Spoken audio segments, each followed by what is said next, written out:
머리가 갑자기 왜 이러지? 혹시 뇌졸중인가? 여러분, 안녕하세요. 오늘은 정말 중요한 주제에 대해 이야기하려고 합니다. 바로 뇌졸중입니다. 뇌졸중은 국내 사망 원인 4위를 차지할 정도로 위험한 질환이자 돌연사의 주범인데요. 많은 분들이 증상을 제대로 알지 못해서 대처가 늦어지고 그로 인해 심각한 후유증을 겪거나 심지어 목숨을 잃는 경우도 발생합니다. 뇌졸중을 근본적으로 치료할 수 있는 가장 확실한 방법은 평소의 증상을 정확히 알고 계시다가 해당 증상이 나타나는 즉시 적절한 처치가 가능한 병원으로 가는 것입니다. 오늘 이 영상을 끝까지 보시면 여러분과 여러분의 소중한 가족들을 지킬 수 있는 중요한 정보를 얻어가실 수 있을 겁니다. 먼저 뇌졸중이 정확히 무엇인지부터 알아보겠습니다. 뇌졸중은 혈관의 문제로 뇌가 손상되고 뇌 기능에 문제가 생기는 뇌혈관 질환을 통칭하는 말입니다. 크게 뇌경색과 뇌출혈, 이 두 가지를 포함하고 있는데요. 뇌경색은 뇌혈관이 막혀서 뇌세포에 혈액 공급이 안 돼서 생기는 것이고, 뇌출혈은 뇌혈관이 터져서 혈액이 새어나와서 생기는 것입니다. 그런데 왜 이 두 가지를 뇌졸중이라고 통칭해서 부를까요? 그 이유는 두 병의 증상이 아주 비슷하기 때문입니다. 뇌경색은 막힌 혈관 때문에 뇌세포가 죽는 병이고, 뇌출혈은 터진 혈관에서 새어나온 피 때문에 뇌세포가 죽는 병입니다. 근본적인 원인은 다르지만 결국 뇌세포가 갑자기 죽게 되는 상황은 동일하기 때문에 증상이 상당히 비슷한 편입니다. 뇌에는 혈관이 굉장히 많습니다. 이 수없이 많은 혈관들 중에서 어디에서든 문제가 생기면 뇌졸중이 발생할 수 있는데요. 뇌경색의 가장 흔한 원인은 동맥경화입니다. 의학적으로는 죽상경화증이라고 하는 것이 더 정확한데, 여러 가지 다양한 원인에 의해서 혈관이 점점 좁아지면서 갑자기 막히게 되는 것을 말합니다. 두 번째 원인으로는 몸 어딘가에서 생긴 혈전이 혈관을 따라 이동하여 뇌혈관을 막게 되는 경우입니다. 세 번째로는 고혈압이나 고령 등 노화로 인해서 아주 작은 모세혈관이나 세동맥이라고 부르는 작은 혈관들이 점차 딱딱해지면서 막히는 경우도 있습니다. 뇌출혈은 뇌로 들어가는 모세혈관이 터지는 뇌실질내 출혈과 동맥류의 약해진 부분이 계속 압력을 받으면서 풍선처럼 부풀어 오르다가 터지게 되는 거미막하 출혈로 나눌 수 있습니다. 그 외에 외상 등 다양한 원인에 의한 출혈도 있을 수 있고요. 뇌출혈의 원인이 정확하게 밝혀지지는 않았지만 고혈압이나 노화 등이 원인이 될 수 있다고 알려져 있습니다. 혈관의 약해진 부분이 지속적으로 높은 혈압의 영향을 받아서 점점 약해지면서 결국 터진다고 생각하시면 됩니다. 자, 이제 가장 중요한 부분입니다. 뇌졸중의 전조 증상 3가지를 말씀드리겠습니다. 뇌졸중은 빨리 병원에 가면 후유증을 최소화할 수 있습니다. 지금부터 말씀드리는 이 3가지 증상이 나타난다면 가급적 빨리 뇌졸중을 치료할 수 있는 큰 병원으로 가셔야 합니다. 본인이나 주변 사람 누구에게라도 증상이 나타날 수 있기 때문에 꼭 외우고 계시는 것이 중요합니다. 첫 번째는 한쪽 팔다리의 마비, 즉 편측마비입니다. 전체 뇌졸중 환자의 80%에서 85% 정도에서 나타나는 가장 대표적인 증상인데요. 흔히 마비라고 하면 저리거나 감각이 떨어지는 것을 떠올리실 텐데, 뇌졸중에서 말하는 편측마비는 조금 다릅니다. 한쪽 팔다리에 힘이 들어가지 않는 증상을 말합니다.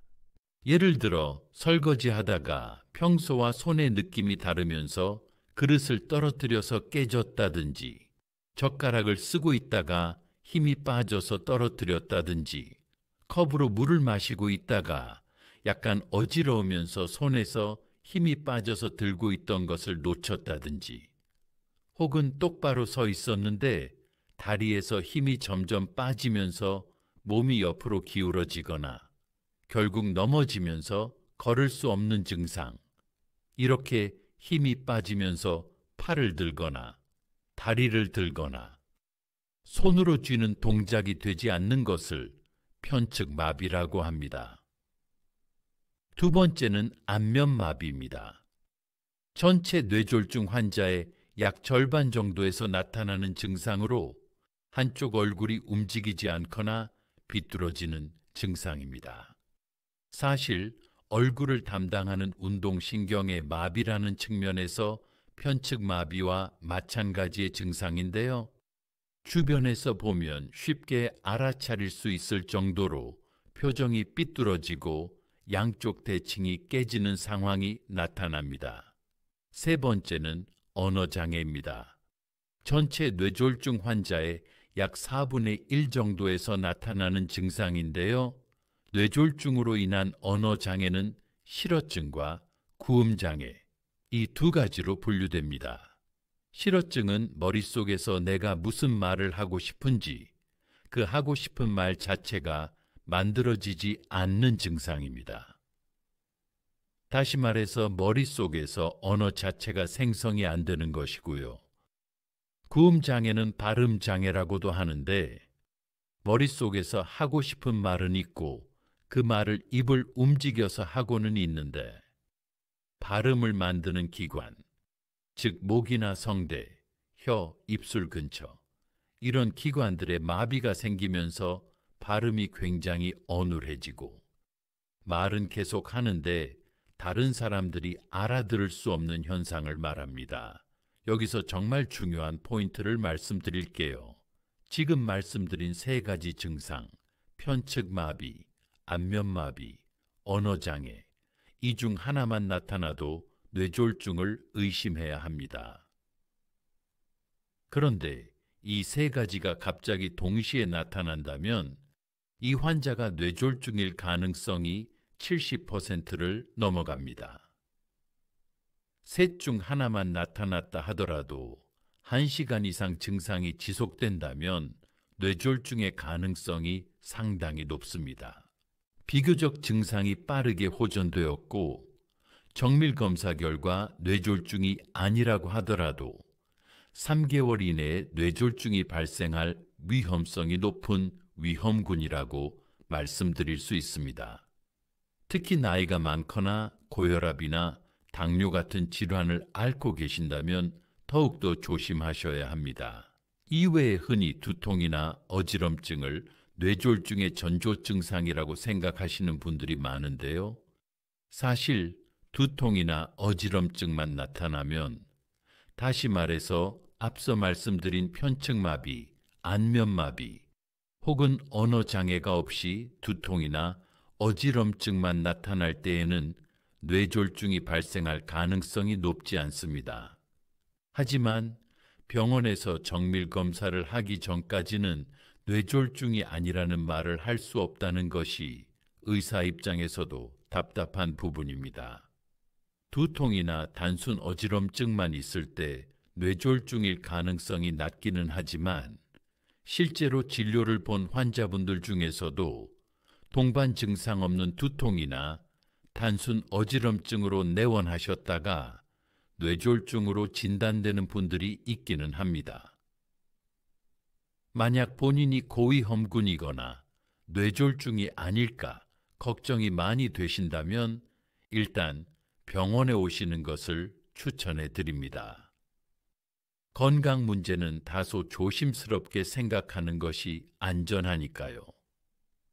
다만 평소와 통증 양상이 다르거나 신경학적 증상이 동반되는 경우, 즉 마비나 언어장애와 같은 증상이 동반된 두통 혹은 어지럼증이라면 고민하지 마시고 당장 병원에 오셔야 합니다. 그렇다면 뇌졸중 증상이 나타났을 때 어떻게 행동해야 후유증을 최소화하고 위험에서 벗어날 수 있을까요? 답은 딱 한 가지입니다. 119로 전화해서 빨리 병원으로 오시는 것입니다.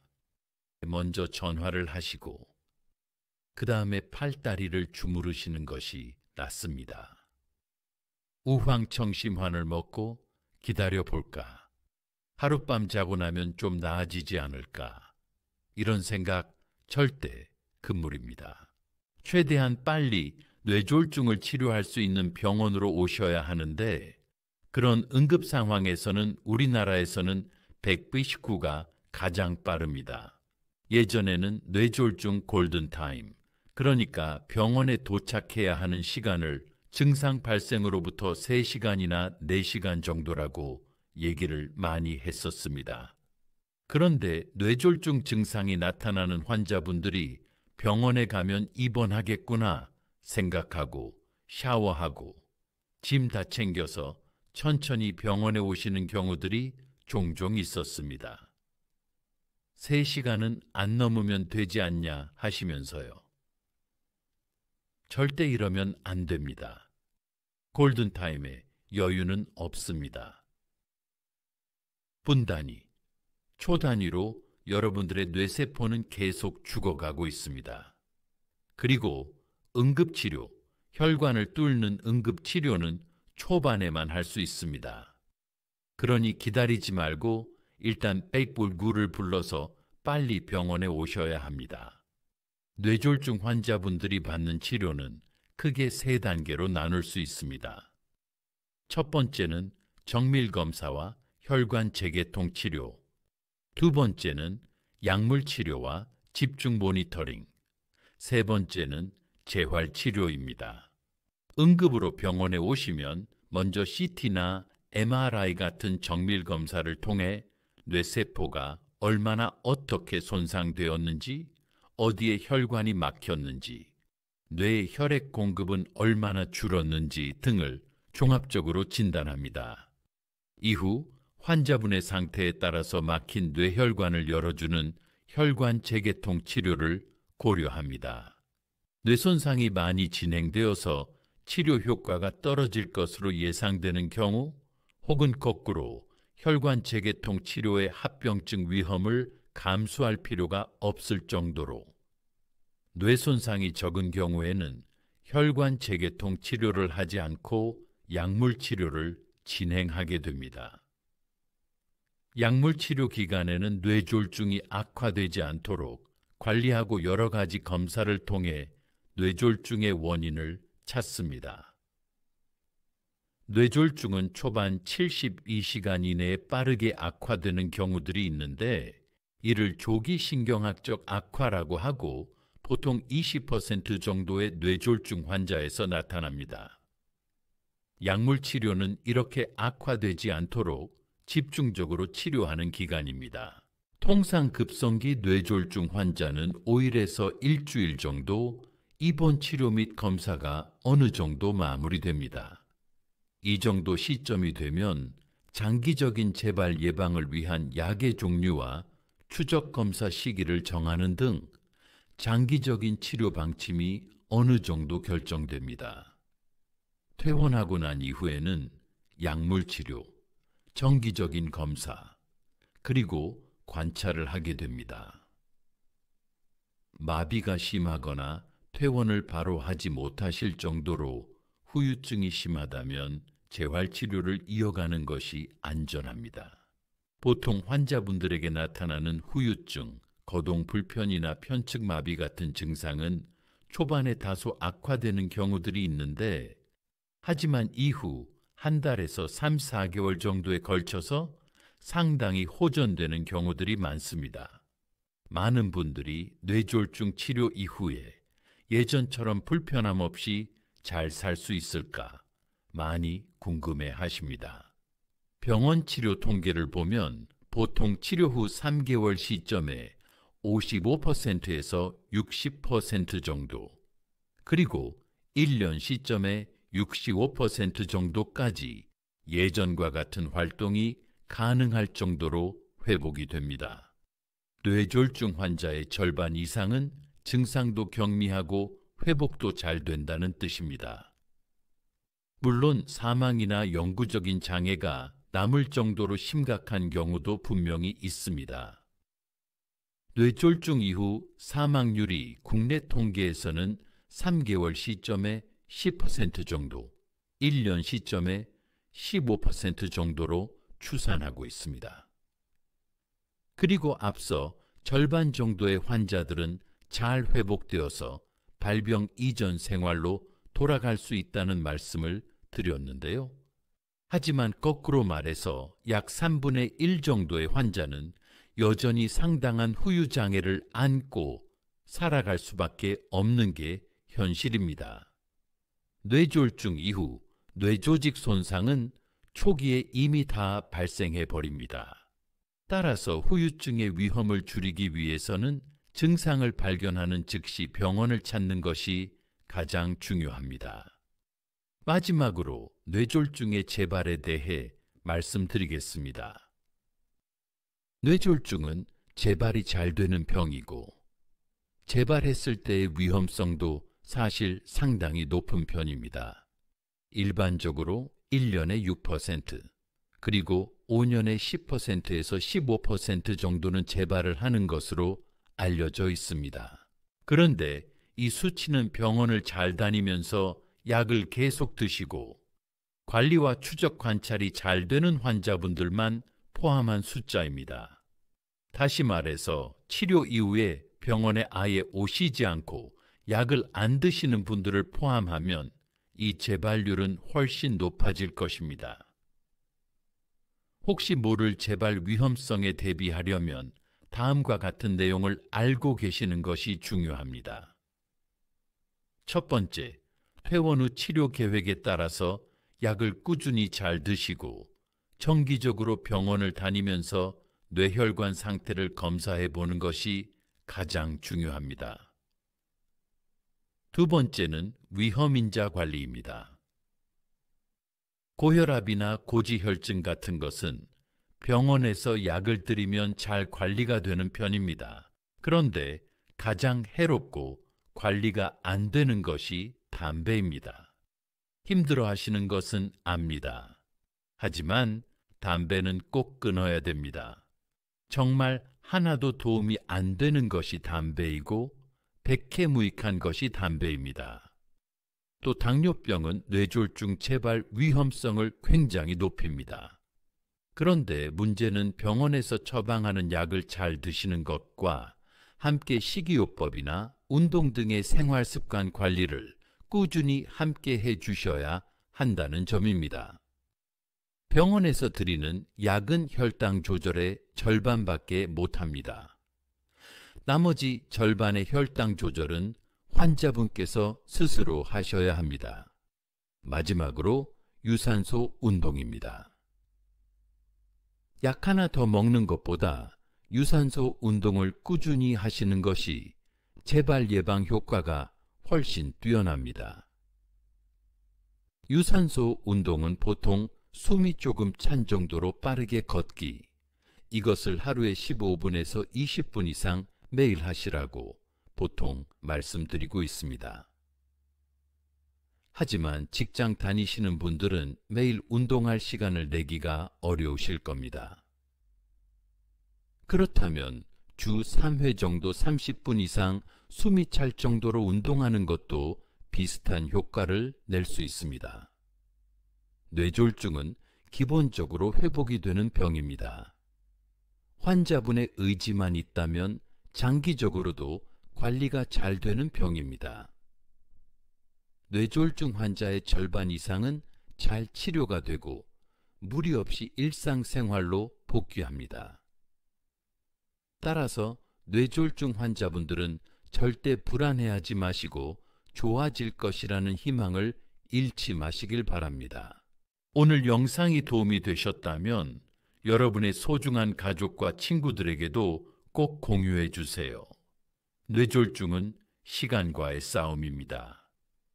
편측마비, 안면마비, 언어장애 이 세 가지 증상만큼은 꼭 기억하시고 증상이 나타나면 주저하지 말고 바로 전화하세요.